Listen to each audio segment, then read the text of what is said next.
I haven't been especially excited or pumped for the Captain Marvel movie. The trailers were just nothing, they meant nothing to me.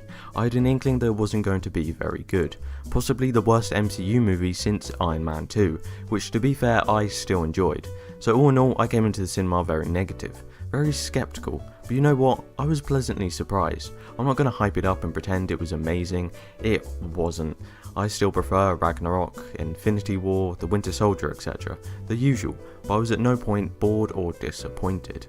Let's get into it then. So Carol Danvers, known as Vers at the start of the movie, is revealed to be missing memories. She doesn't really know who she is, and she is sent on a mission with her team to retrieve an ally that has information that could help her in their war against the Skrulls.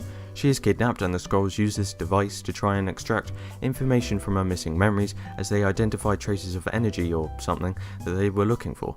She's overpowered and managed to escape, ending up on Earth. She meets Nick Fury and he tags along, learning about this wider world above.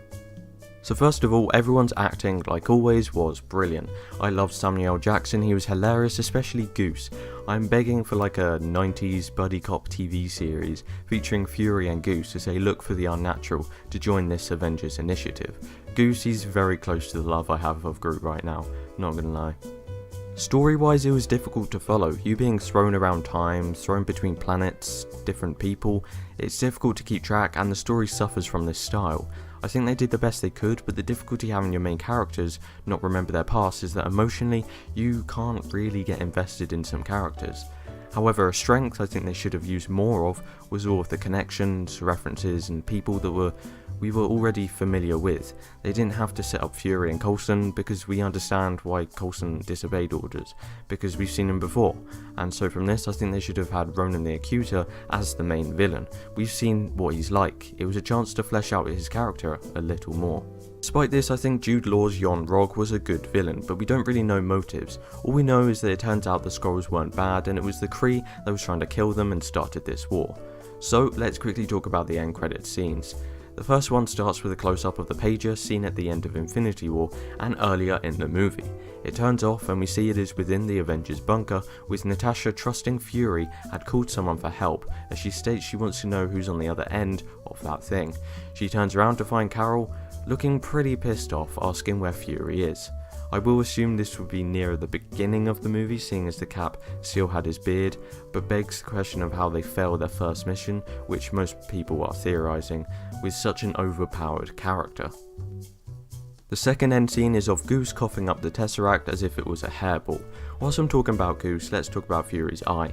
It was funny, and as he stated in The Winter Soldier, he started to trust Goose. He turned round and scratched, so technically it still fits, and the ongoing joke of him making up a more heroic story was also funny. However, it did kind of feel like a cop-out, but I laughed. It's okay. In terms of timing, I think they should have waited a little longer for Captain Marvel's solo film. Have her turn up in Endgame and we can learn a little about her and her backstory. Then, similar to Spider-Man in Civil War, we were introduced, we learnt a bit about his situation, and then the following year he got his solo film.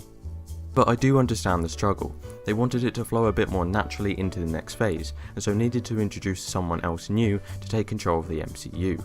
I'm just not sure of how it'll work in Endgame. Overall, I did enjoy this film, way more than I had anticipated.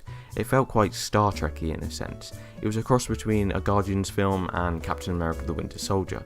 It's probably the weakest of the most recent additions in the last 5 years other than the Ant-Man films, but that doesn't really mean much because those above were pretty phenomenal and set an extremely high standard. Anyway guys, what do you think of Captain Marvel? Be sure to like and subscribe. Thank you so much for watching. See you next time.